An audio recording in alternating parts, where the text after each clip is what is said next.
Alright, what is up everyone? Welcome back to the channel. My name is Chris and today I am back with another video here. If you're new to the channel or new clicking upon this video, my name is Chris. I do Flyers content here on YouTube, game reviews, podcast episodes, watch parties for some of the games, all of that stuff. If you like how any of that sounds, or enjoy even watching this video, hit that subscribe button down below. And yeah, obviously hope you enjoy. So, I hope people enjoy watching the videos and the content. I certainly did not enjoy watching the third period of this game. These are the type of games that aggravate the living hell out of me. It's just a bad team finding ways to lose a hockey game. That's quite simply what this is. For the Flyers, you have a 2-1 lead, you're going into the third, and then just, you take a 4-minute penalty, which was not a good penalty to take from OILERS. You let them tie it, you give up a goal off of a bad icing call, and then an empty netter. It's like, this is the type of things that are just going to continue. Obviously no TK in this one, upper body injury for Konechny leaving yesterday's game. It would have been nice if, again, to close this out after yesterday, you had a good game on Monday, you played well against Calgary. It's you want to close the trip out right. You didn't have a good game in Seattle, you're bad in Vancouver as well, just not good enough. You gutsy win yesterday, and then you followed up with a really bad third period in this game. Lines in this one: Lawton, Cates, Allison, Van Riemsdyk, Frost, Tippett, Lixel, Hayes, Farabee, Delorier, Brown, and Bellows. Provorov and Sanheim. Sanheim comes back in. York was the line, and Sealer and D'Angelo. Carter Hart was in net. And again, it was a good first period for the Flyers. Or the Oilers had the first 4 shots of the game. Flyers get a power play, and then the Oilers literally did not have a shot until the Barry goal with 3 seconds left from like the 15:02 mark. Up until that point in the last 3 seconds. So over 15 minutes of play where the Oilers went shotless, and Cates gets a goal for the Flyers after they had the power play. They had a couple passing plays, they moved the puck, but they couldn't really get into like a clean spot to shoot. They just couldn't find any of the good open ice to actually get a shot off. And then Cates scores on a wraparound. It was a really nice play, good play to just take it to the net. And again, Cates mentioned in between the intermission, he wanted to kind of go to the far side instead of the middle because the goalies come over to the strong side. It worked out for him, so it's 1-0 Flyers. I thought they had a really good period up until that point. They forechecked, they got pucks in deep. It felt like Edmonton was messing up more on their breakouts because of the Flyers' forecheck, and the Flyers gave them no little room to really get out of the zone. I thought Allison and Cates looked really good. Allison looked very good along the wall.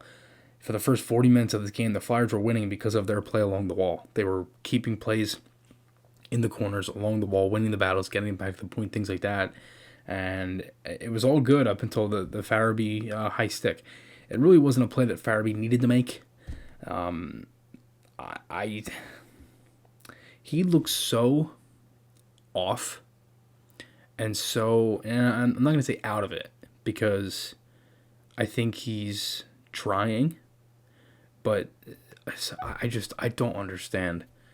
I understand, the injury and all of that, but, he's been tried basically everywhere in the lineup for the last handful of games up until this point. Plays 4th line, he played 3rd line, he's played with everybody, he's played with Hayes, he's played with Lawton. I mean, he's gone up and down. Obviously, the lines have changed for most of the season. It's just what else can they do? He needs a goal. He needs a play, a legit Farabee goal, not an empty netter. He needs a legit snipe or something. It just really, and again, he's trying, and I think he's trying a little too hard. And that can happen. The passes, his passes are too far ahead or too far back, or he's not getting the puck out. Just little things. There's been plays on 2-on-1s where he hasn't been able to pick up the puck. There was a couple of them in the second period, and he takes that penalty as well, and it's just such a kick in the stomach late because Oilers have no shots, and of course, Brown, who's running on the season over 50% on faceoffs, loses it clean.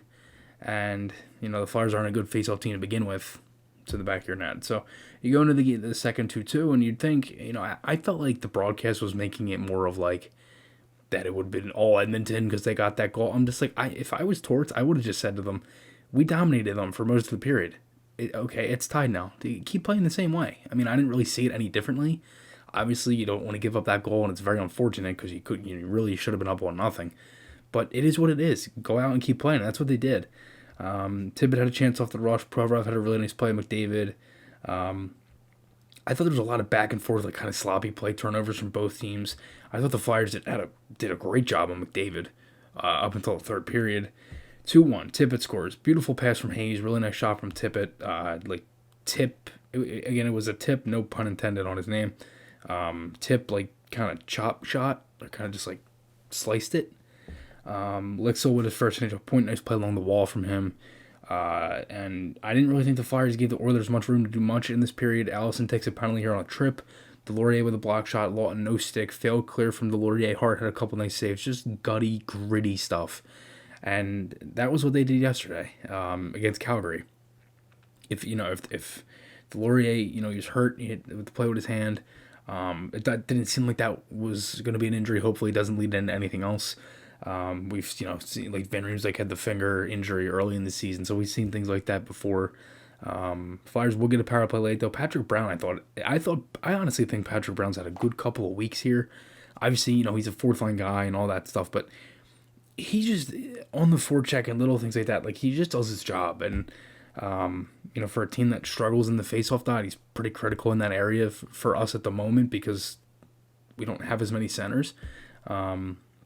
With Konechny being out, that moved Hayes back into the center position, all that stuff. So, things are going to change now with Konechny's injury. It doesn't seem too bad because they were saying he's with the team. So my guess is if he's still with the team in Edmonton, then it shouldn't be that drastic, because if it was that drastic, he probably would have went back to Philly already. That was just my guess. But again, the Flyers will get a power play here.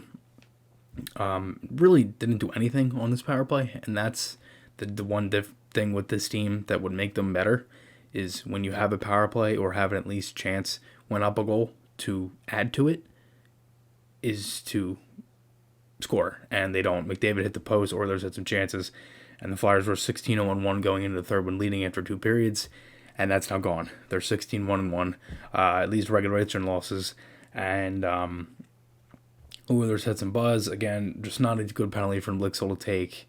Again, he had the nice play on the wall. I mean, there's been some good things from Lixel, some not so good things. And Sealer, I like Sealer a lot. I think there's value to him at the moment and his contract. And I think he's played well under Shaw. But these are the type of plays that he does that aggravate me, because he does the Fred Shiro rule, and it's basically, in the simplest way for him, if your defenseman is there, don't go to that side. And that's exactly what he does. Sanheim goes, Sealer just behind the net, nobody picks up Nugent Hopkins, back over to Draisaitl, slam dunk. You can't do that.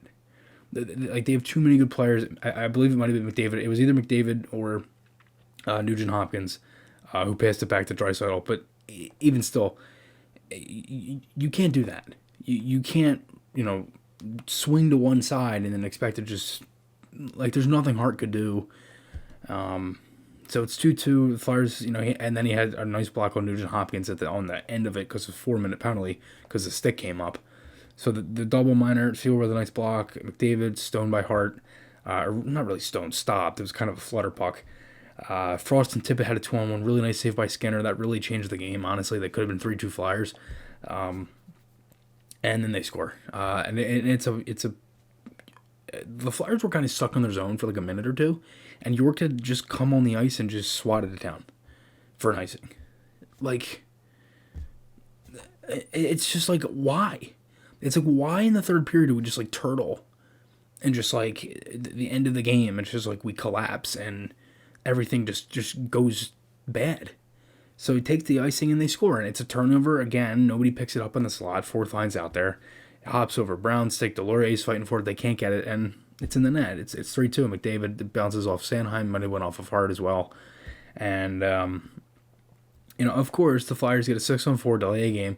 They don't really generate much with the puck off the faceoff. They win the faceoff. And McDavid scores. He lobs it, and it just rolls into the empty net. Like, of course it does. Of course. Why wouldn't it just roll into the empty net? Because if that was the Flyers, it would have rolled all the way to the corner. And that's just me kind of complaining. But, it's frustrating. Because there's games like this where you're trying, again, build an identity, build whatever you're trying to build with this team. And these are the type of games that you have to close out. I get it, it's the Oilers, but you just beat them. You know how to play with them. You were dominating them, really, for 40 minutes. They only had 10 shots on net. Why all of a sudden did that just game plan change? That's the reasoning why I'm so upset. And I get it. It's McDavid, it's Draisaitl, right? It's all them other guys. But you held them to 10 shots for 40 minutes. I wasn't expecting them to go pointless, but, I mean, it's just, you can't do that. And, that's the difference between the Oilers and the Flyers, is there are good teams that will be able to do that and come back, and Edmonton really didn't have that great of a first 40 minutes, and, they ended up coming back. For the Flyers, it's, for being 16-0-1 leading after 2, they've done this before. It's not like they haven't done it. So, this game was certainly winnable, and, it's points off the table. And I'm not saying that because of playoffs or anything, but it's just frustrating. So, again, let me know your guys' thoughts below. Again, it was a good game up until the third. Thanks everybody so much for watching. Hit that subscribe button down below if you enjoyed watching this video, and I will talk to you all again soon.